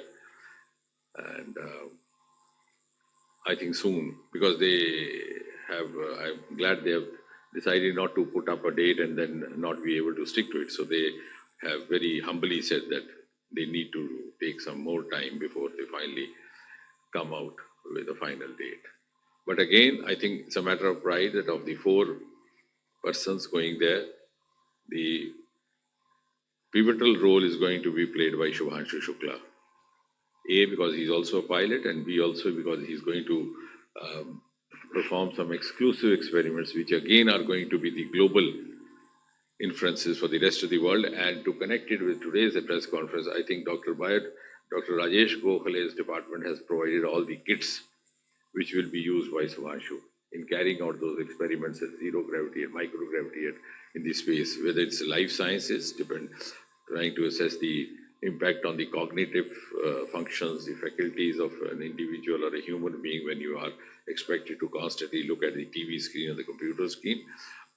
Some of the effects on the muscles, because muscle dysfunction, so how do you strategize their prevention? And then also on the microorganisms in the extreme conditions, they have carried water bears, and also some of the plant experiments, at least on 6 different crops. And the Department of Biotechnology has actually entered into a formal MOU with the Department of Space. So they are equally involved in Axiom 4. You want to add to that?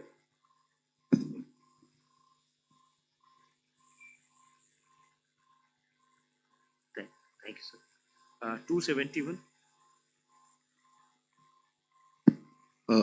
Jacob Koshi from the Hindu newspaper, sir.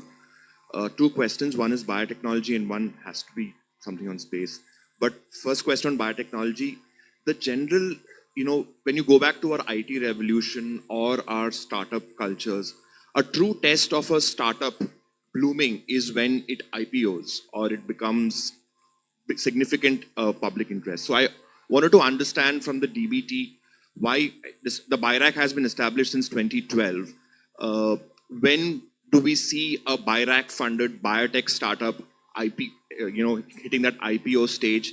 And do you see are there any challenges that are obstructing it? And sir, second question is, 2 days back, we learned that the SSLV, the small satellite launch vehicle, was, the transfer tech was backed by the HAL.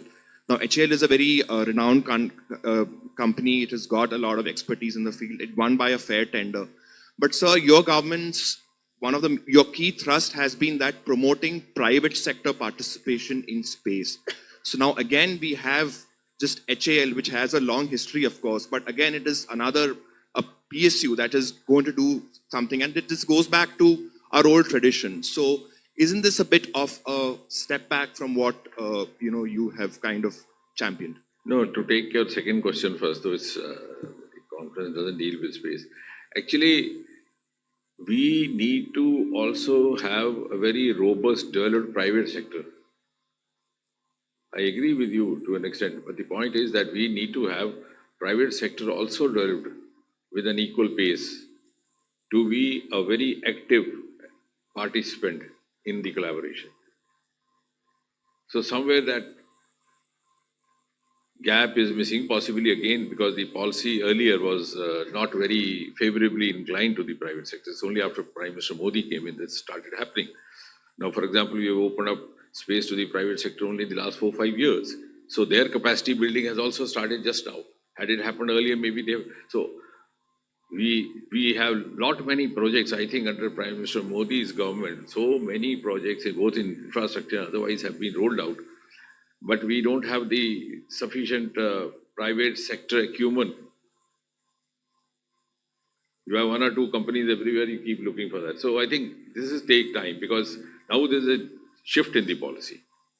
Same is the case in nuclear sector also. Now that we have just announced this year, we'll come out with the rules. And then when the private sector understands that they are now expected to collaborate at a larger scale, they would also start building capacity for themselves.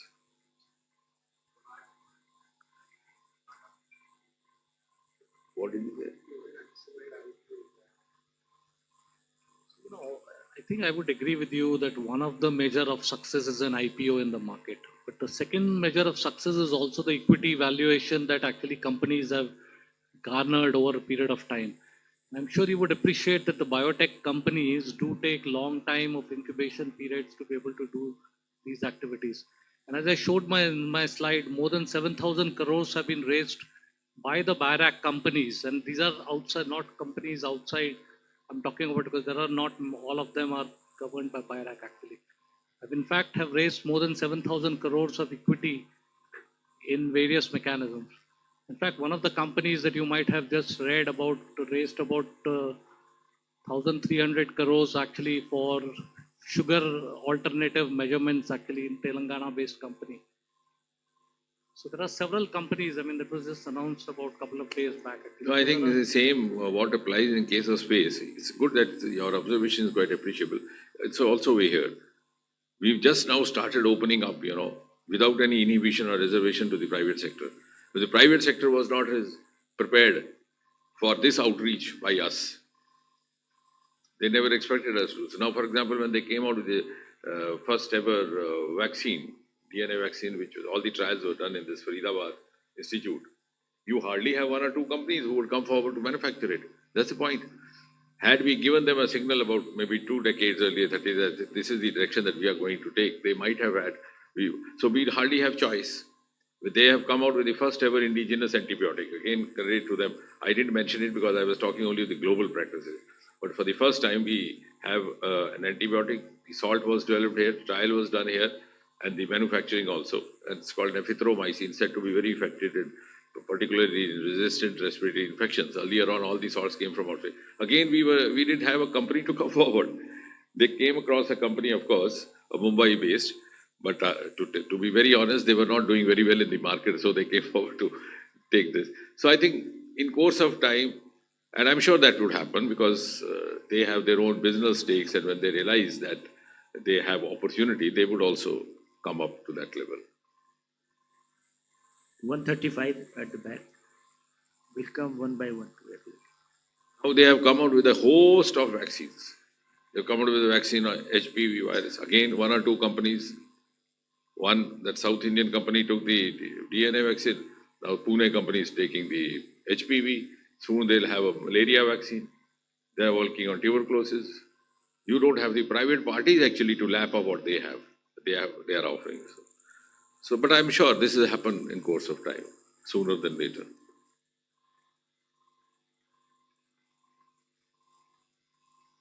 Sir, मेरा नाम पीयूष पांडे है, मैं TV9 Bharatvarsh से हूँ।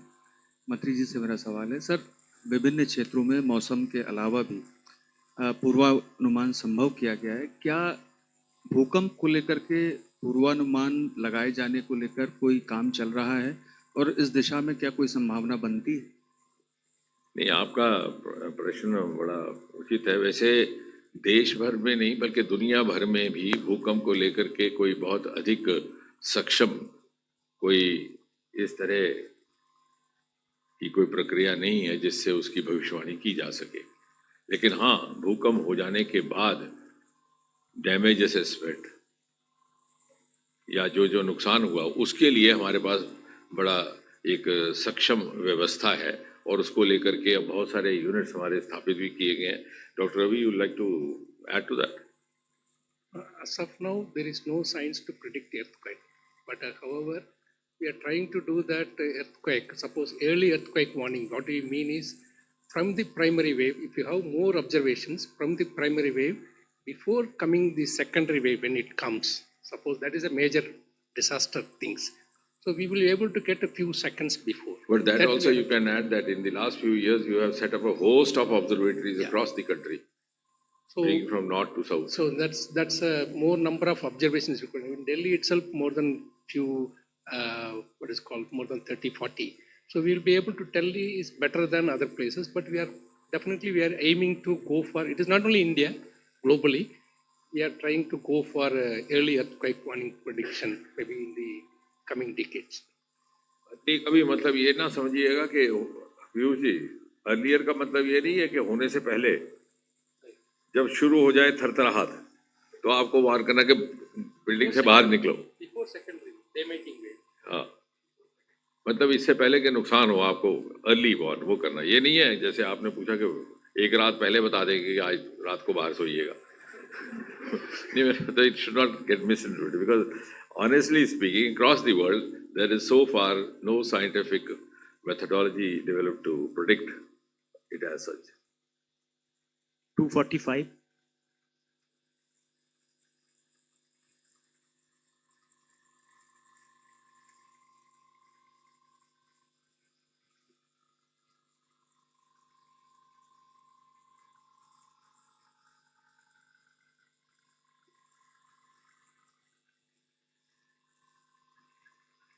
दूसरा mic दे दें।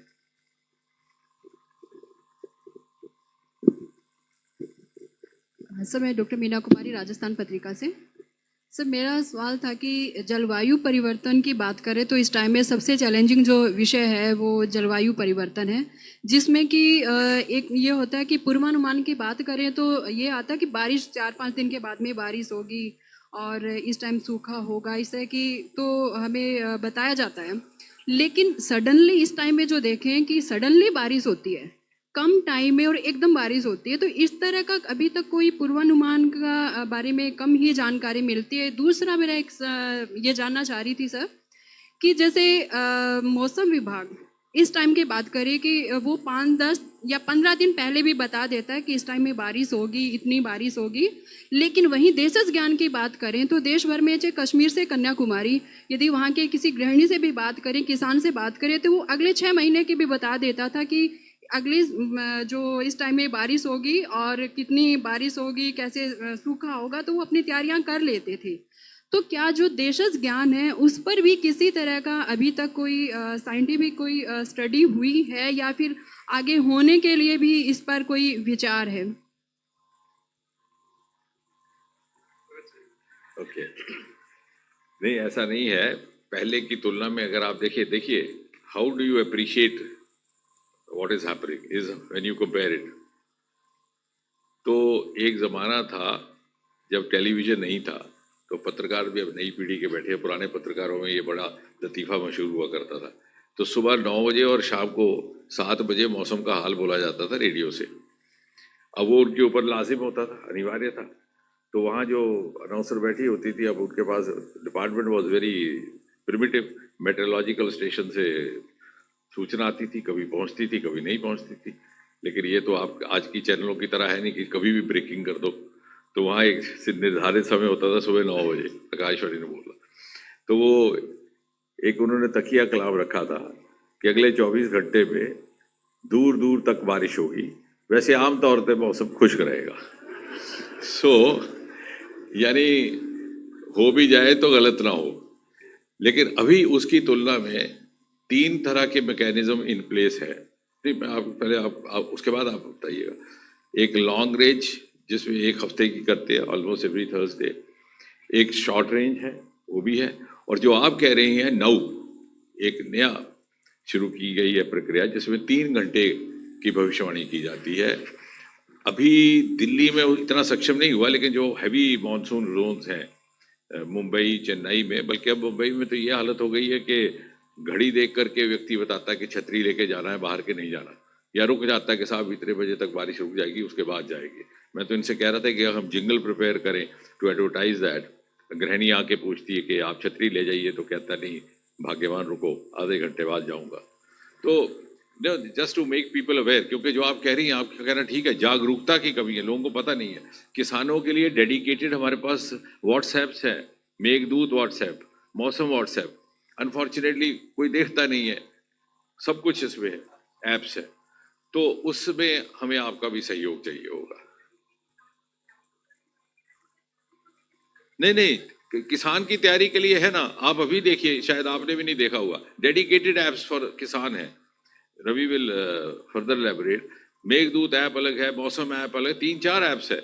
उसमें यह भी बताया जाता है कि आपकी बुहाई कब करनी है, कब करनी है, कब कटाई का सीजन होगा। और if you create an ecosystem, उसके साथ सॉइल हेल्थ कार्ड भी जोड़ दे और सैटेलाइट इमेजेस भी जोड़ दे, तो आपको ये भी समझ आएगा कि कौन सा क्रॉप किस मिट्टी में कब लगाना है।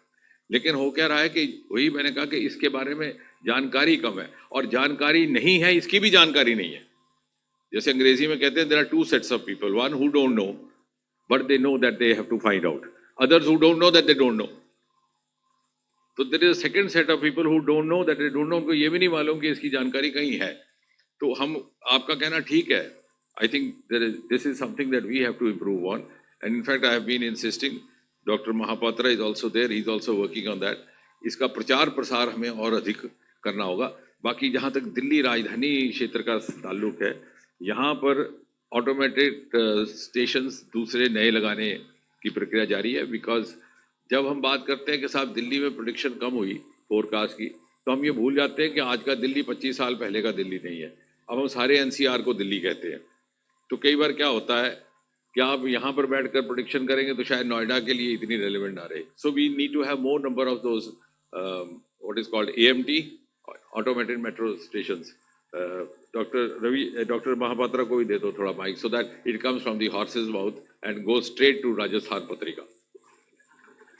Mahapatra जी सुनाओ इनको थोड़ा Hindi. Thank you sir. Yes, as Minister साहब ने बताया कि बहुत सारे ऐसे ही चुनौतियां हैं जो कि टाइम पर चेंज होता है, क्लाइमेट चेंज हो फिर अर्बनाइजेशन हो. इसको देखकर minister of art sciences India metro department में लगातार कंटिन्यूसली एनहांस कर रहे हैं, अपग्रेड कर रहे हैं मेट्रोलॉजिकल ऑब्जर्वेशन सिस्टम और इसके साथ साथ मॉडलिंग सिस्टम भी. जैसे कुछ दिन पहले हमारे ऑनरेबल मिनिस्टर साहब ने 6 किलोमीटर रिजोल्यूशन वाले मॉडल को भी इनॉग्रेशन किए थे. और दिल्ली की बात करें तो लगभग 100 ऑटोमेटेड स्टेशन लगाए जा रहे हैं और 3 रडार भी लगाए जा रहे हैं जो कि दिल्ली और एनसीआर एरिया को कवर करेगा. ऑलरेडी हमारे पास 3 रडार है. तो इसमें जो दिल्ली का high resolution granular information generate करना, डिटेक्ट करना और प्रेरित करने के लिए मदद मिलेगा. किसानों के लिए थोड़ा सा बताएं ना. किसानों के लिए हमारा एक जो कोशिश है कि हर किसानों के पास हम कैसे पहुंच सकें. इसमें मोबाइल ऐप मेघदूत डेवलप हुआ है. इसके अलावा एसएमएस भी है. इसके साथ एसएमएस जा रहे हैं हर किसानों को और हर विलेज में एटलीस्ट 5 किसानों को हम जोड़ने के लिए कोशिश कर रहे हैं व्हाट्सएप ग्रुप में. लाख्स ऑफ विलेजेस में हम भी पहुंच चुका है, सभी विलेज में पहुंचने की कोशिश कर रहे हैं. इसके साथ स्टेट का जो लोकल मोबाइल ऐप है इसमें भी किसानों का इन्फॉर्मेशन जा रहे हैं. डीडी किसान में जा रहे हैं, मास मीडिया में इसको इस्तेमाल भी कर रहे हैं. इससे बहुत सारे मल्टीप्रॉन्ग अप्रोच हम एडॉप्ट कर रहे हैं जैसे कि हर किसानों के साथ हम जोड़ सकें. हम आप सभी से यही अनुरोध करेंगे कि हमारे जो सभी मोबाइल ऐप आए हैं इसको आप यूटिलाइज करिए और लोगों पर पहुंचाने की कोशिश करिए. इम्प्रूवमेंट होने वाली है उसमें डॉक्टर रविचंद्रन भी बताएंगे. फर्दर अपग्रेडेशन का जो काम. No, as you know that this heavy rains predictability is very hard. It is only peculiar to tropics. That is why under the mission Mausam we are planning to go for more number of observations, especially radars. So we are planning to have hundreds of radars all over India. ये जो आपका सवाल था उससे ये जोड़ता है. So once we get the radars in place in a year or so, we will be able to monitor all the weather systems without fail because the cloudburst and other things we are not able to monitor as of now. So once the radar is in place, definitely we will be able to provide the nowcast as well as the forecast better. Thank you. अभी 248 है इस वाले flank से भी एक cloud फिर हम आएंगे आप लोगों के पास. ये जो आप सवाल पूछ रही थी क्लाउड बर्स्ट में उसकी रेलेवेंस होती है क्योंकि वो वहाँ पर कंडीशंस के ऊपर आधारित होता है. लेकिन ये जो सोफिस्टिकेटेड रडार मिशन मौसम की बात कर रहे हैं उससे that will also be taken care of. इस सामने Sir, this is Kalyan from Deccan Herald. Sir, I just wanted to know, is there any plan to revise the scholarship amount for SRF and JRF? I think sometimes back we are told that this will be kind of periodic review of the amount of money they get under SRF and JRF scheme. So any plan to revise those amounts? Yes. Abhay has all the purse strings. No, I think no, currently there is no such plan currently. Yeah, but No, don't close the window. No, we are not closing. Actually, we are doing consultations. नहीं, आपका सुझाव ठीक है. उसमें समय के साथ साथ जैसे फाइनेंस वालों के साथ इनके चर्चा चल रही है, मशवरा परामर्श किस तरह से होगा. This is anything immediate. We may not have the immediate. 234.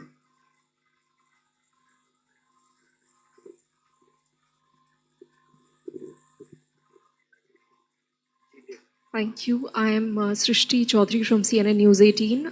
My first question is to Dr. Abhay. DST has a lot of programs to bring the Indian diaspora scientists to collaborate and come back. How have those schemes been faring? How successful have we been? And second question to Dr. Singh, again regarding Axiom Mission 4. So we had a lot of experiments which were shortlisted from various labs across the country. Considering that the mission is getting really postponed, how are we really ensuring that they remain viable? Like, what's the plan like to for those experiments? Thank you. So, regarding the Indian diaspora to bring back, we had launched a Vaibhav Fellowship program that was launched, 2 years back, and under that program, we have done 2 calls. So last year, and these are like collaborative projects. So we invite the proposals from the Indian diaspora, which are located across any institutions abroad and who want to spend some time here and collaborate with the Indian scientists. So last year we had launched this program in 2023. Once we launched in 2024, a total of let me just check. I think total of about 40 Webber fellowships we have so far offered. This year again, yeah. So I think this was one of the programs. Now, you know, the erstwhile Science and Engineering Research Board, SERB, was also running the Vajra fellowship programs, which were not just for the Indian diaspora, but inviting any, you know, scientists from abroad and spend time. Now, that program, I think, has supported more than 100 such Vajra fellows, you know, in the last 2 years. Of course, now with the Anusandhan National Research Foundations, we will be restructuring that program. I think you are also working on further incentivizing options. Yes. So that also, yeah. To add to you, I mean, So, though which may not be right to or not be in a position to actually share now, but they are still working on some more incentivizing options as well. But I think it also requires to be now, at least at the personal level, whoever is going abroad, I ask them to plan out when they are coming back. So once a person has stayed there for 10, 15 years, raised a family, then in spite of all the incentivization given by the department, they are held back for other reasons, for the social reasons. The family comes, like for example, we had the case of an individual whom we had actually facilitated a few years ago, but when he wanted actually to shift, his family declined. And then he confessed to me, I said, no, I now understand. My children have never been to India. In fact, even for the holiday, they went some European destination.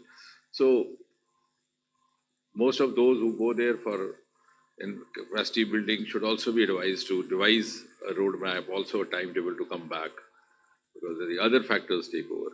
Now, as far as the XEM4 is concerned, of course, the experiments are in place. I don't think we have to be apprehensive.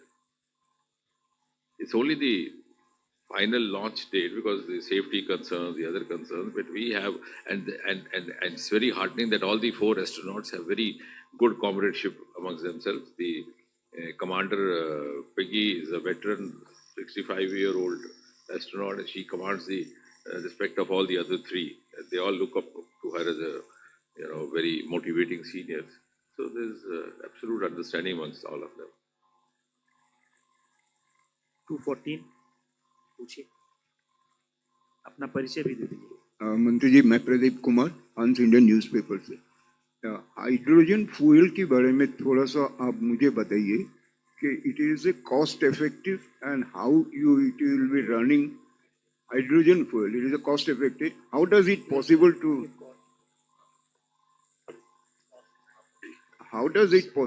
run a vehicles today and near future? No, hydrogen fuel cell, it can be made cost effective because the original target is $1 per kg of hydrogen is the target with which we are working. But right now, hydrogen fuel cell related bus and car, this is only the demonstration that the technology works. And when India is coming up with a more number of manufacturing units for electrolyzers and fuel cells, because now KPIT has taken, and a small portion has been taken by Reliance also, and Thermax is also working on it. BHEL has recently started. So when we get more number of partners to manufacture it in large scale, we may be able to make it commercially viable. क्योंकि अभी उसकी availability कम है, जितनी उपलब्धता बढ़ेगी तो कीमत कम होगी। लेकिन डॉक्टर कलाई सेल्वी इसलिए भी बधाई के पात्र हैं कि पहला इंडिजिनस हाइड्रोजन बस पुणे के नेशनल केमिकल लेबोरेटरी से तैयार किया गया प्राइवेट पब्लिक पार्टिसिपेशन में।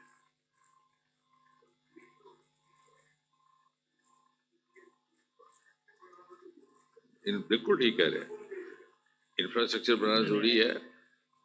That infrastructure actually is being created under Green Hydrogen Mission. The dispensation centers are being worked out, and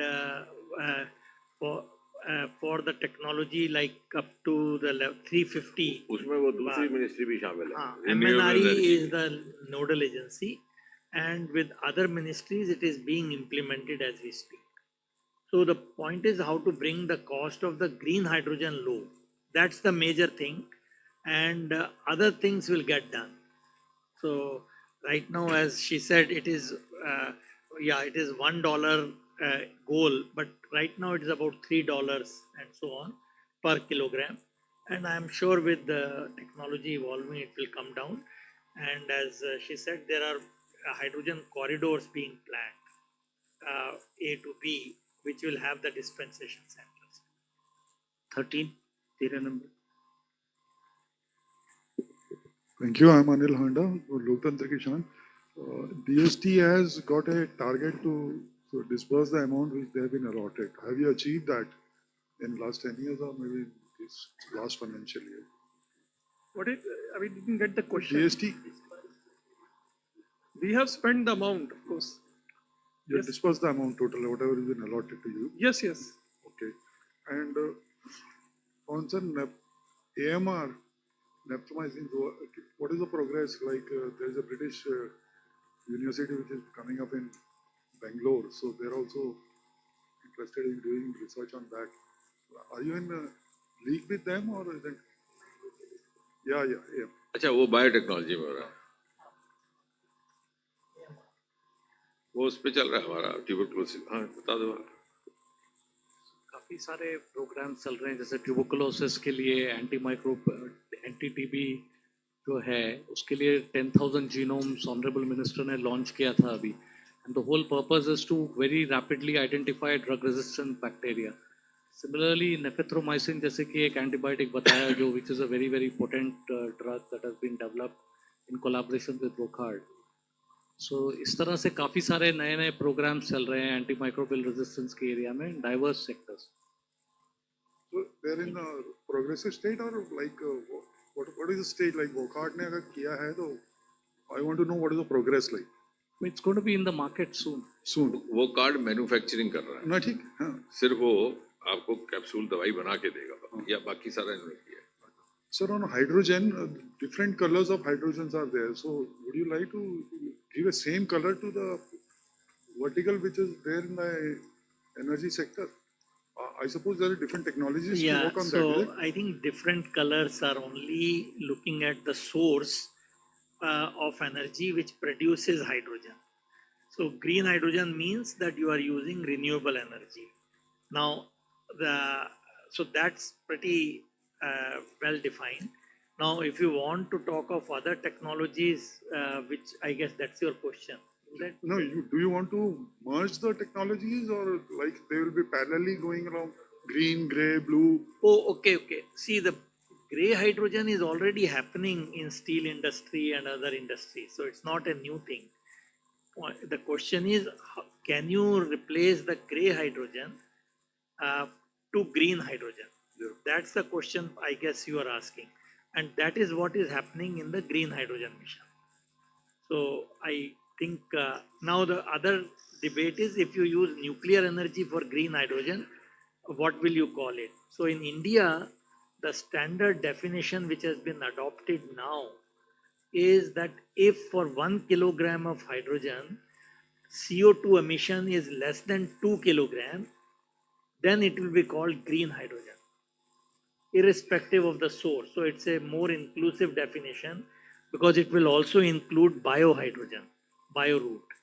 So that I think is the green hydrogen definition which India has adopted. So this is something which is now emerging. Thank you. The next is 678. This is last question. Thank you very much, Dhirendraji. Here is Shandeep Sharnokar from Bartaman newspaper. You know, Bartaman is West Bengal, one of the largest newspaper. My question is, you are in chikungunya, dengue, and influenza vaccines you are preparing. So, and there is a clinical trial is on. So, within how many days people would get the vaccines, and within how many people's clinical trial is on, and what is the success rate? So the chikungunya vaccine trial, phase 2 clinical trial has just got completed. And obviously the data and all is being analyzed right now, and CDSCO will give permission to do phase 3 clinical trial, chikungunya. Right. Similarly for dengue, vaccine has been in an early development phase actually, which is now phase 1 plus trial actually. And these will, obviously the timelines are not predictable, but within next couple of years, we should see very good advancement for it actually, in both these cases. And influenza. Influenza, actually, there are several important programs that are going on actually in India, and those are much better vaccines as well, have shown very good efficacy as well. I think they will also be in the market and hopefully in next few years. Challenge is that there are so many viruses actually involved in the pathogenesis of influenza. Sometimes they're also undergoing mutagenesis. So this chase will carry on. Thank you very much. The last question is 183. Sir, Aishwarya from NDTV. Sir, last we spoke about aroma mission and lavender. You told us that after 3-4 months, we can have a clear picture of how this entire farming or the products that are coming up from the aroma mission will be exported worldwide. So what are the steps that have been taken, sir, to have more exports? No, not exactly worldwide, but of course, it's from the place where you went and saw this, it's now moved out. It's now happening in Uttarakhand, Himachal Pradesh, Manipur, already started. And I told the Manipur they have a pilot project for Northeast and then possibly Arunachal. So it's now becoming a pan-India phenomena. But we are now, I think the next task should be to raise it to the next level. See, what happened was that when we started off, it proved to be a very lucrative livelihood. So too many boys came into this. Some of them even gave up their corporate jobs to join this. And now since the number of people into this has increased, obviously the profit made individually by each one of them would become static. And in order to sustain a startup, you need to have a sustained profitability as well. Otherwise, it doesn't. So what we have to now look for is to raise it to the next level. That's exactly what I was saying. We are trying to also, learn from the experience of the others, as I mentioned, the grass village in France, how to raise it by adding value to it, by fusing it, and by engaging more of private partners. So far, our private participation has been limited to the extent of only marketing, not exactly in the manufacturing part, which has been done primarily by CSIR. So I think we would also now seek that, so that we make it a long-term sustainable vocation for a larger volume of aspirants. Yes, please. So under aroma mission, not only lavender cultivation, we are concentrating Floriculture on also is there. Floriculture is there, lemongrass also. But in the case of lemongrass, already the country exported already several thousands of tons of lemongrass oil in 2023 itself. So lemongrass oil is now getting cultivated across many cities in India.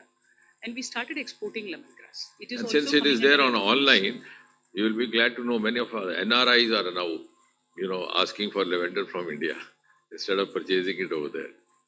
Sir एक last question लेते हैं सज्जन बहुत देर से 252 अब ये finally है. No, but I am glad there's so much of interest in technology, which clearly betrays the popular notion outside about the Sir. media preferences. So it's Sir, really मैं- heartening. Sir मैं अनिरुद्ध शर्मा दैनिक भास्कर से काफ़ी सारी बातें हो गई sir. एक वो गगनयान के साथ आप पिछले कई बार बोल चुके हैं कि हम जो समुद्रयान भेजेंगे मत्स्य 6, तो उसका क्या अपडेट है? वो काफ़ी दिन से चर्चा नहीं उसकी सुन रहे, क्योंकि गगनयान की तो काफ़ी आती रहती है. अब से उसका समुद्रयान का क्या अपडेट है अभी? वो भी अर्थ साइंसेज का ही एक डीप ओशन मिशन का ही पार्ट है. उसमें पहले चरण में 500 मीटर तक सबमर्सिबल एक व्यक्ति जाएगा. उसके बाद जो अल्टीमेट डेप्थ है सी बेड की वो 5,000, 6,000, 5,000, 6,000 मैक्सिमम, तो वो फिर उसमें जाएगा। अब हमारी कोशिश ये है कि अभी चूंकि गगनयान में थोड़ा सा विलम्ब हुआ है, तो 2026 के शुरू में वो संभव है उसका जाना। तो मैं डॉक्टर रविचंद्रन जी से यही उनको सुझाव दे रहा था कि क्या ही अच्छा हो कि एक भारतवासी अंतरिक्ष में जाए और एक समुद्र में जाए, कुछ इस तरह की टाइमिंग हमारी मैच कर जाए। Would you like to add? Anurodh ji ये बताएंगे। तो ये 26 में मतलब दोनों ऊपर नीचे जाएंगे हम? कोशिश खुदा ना करे ऊपर जाने वाला नीचे आए और नीचे जाने वाला ऊपर ना आए, ऐसा मत, क्योंकि हमारे पहले यही प्रयास है कि जो ऊपर गया ठीक ढंग से सुरक्षित नीचे आ जाए और जो नीचे गया सुरक्षित ढंग से ऊपर आ जाए। लेकिन ये आप 500 बोल रहे हैं, पहले तो मतलब 6,000 मीटर तक की बात थी, तो उसमें कुछ डिफरेंस है? नहीं, उसमें क्या है ना कि 6,000 मैक्सिमम है, लेकिन पहले चरण में हो सकता है 6,000 सीधा ना जाए, पहले 500 मीटर तक जाए, एक तरह का पायलट प्रोजेक्ट। उसके बाद फिर जैसे तो अभी भी हमारा गगनयान जो हमने मत्स्य बनाया, मत्स्य से उसकी कैपेसिटी क्या है, वो कितनी गहराई तक जा सकता है जी?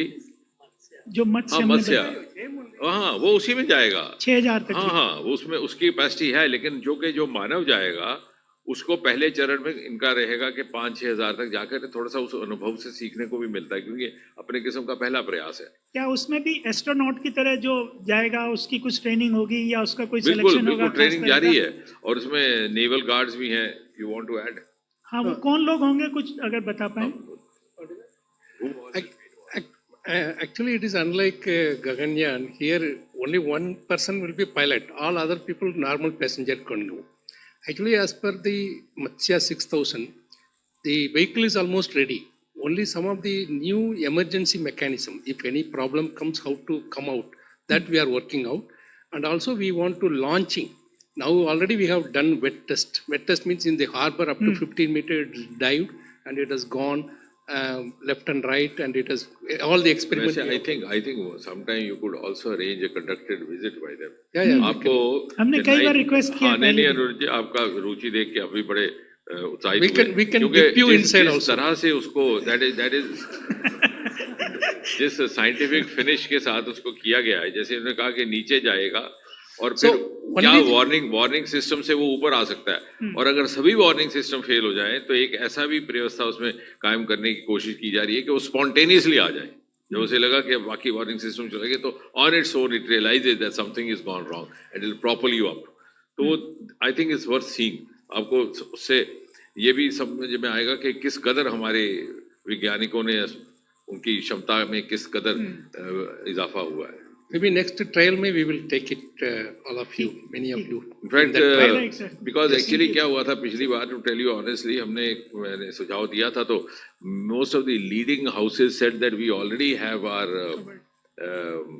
representatives in Chennai and Bangalore, तो हम वहाँ से भेज देंगे। तो उससे क्या हुआ कि वहाँ के ही लोग ज्यादा आए, लेकिन अगली बार कोशिश करेंगे, which you can sometimes also. Sir, अब फाइनली मानसून यहाँ इस बार काफ़ी जल्दी प्रोग्रेस करके यहाँ तक आ गया है, दिल्ली नहीं आ पाया बाई चांस, तो कल आ रहा है मेरे ख्याल से। हाँ, तो अब इस बार हम ये जानना चाह रहे हैं, अगर कोई लास्ट कमेंट में इस तरह से बताएं कि ये जो 2025 का जो मानसून था वो क्या, उसकी क्या स्पेशलिटी रही? Mahapatra, because the monsoon obeys your orders. 2-3 line में कुछ एक्सप्लेन कर पाए कि कल जब फाइनली पूरा इंडिया कवर होगा तो क्या? ये इन्हीं को पूछ के आते हैं जो हाँ, बादल, इनसे पूछ लीजिए।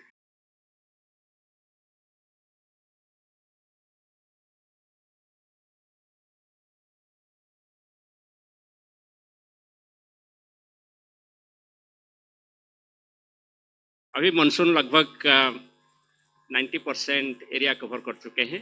सिर्फ राजस्थान का कुछ हिस्सा, पंजाब, हरियाणा, चंडीगढ़, दिल्ली बाकी है। और अभी धीरे धीरे भी वो परिस्थिति अनुकूल है कि अच्छा बारिश जारी रहेगा और कुछ हिस्सा और फिर अगले 2-3 दिन में कवर करेगा। आप देखेंगे नॉर्मल के साथ जुलाई 8 तारीख तक पूरे कंट्री कवर होता है और अभी सिर्फ 23 तारीख है, तो इसलिए ये अर्ली डेवलपमेंट हुआ है मानसून प्रोग्रेस का। ये देश के लिए अच्छा खबर है।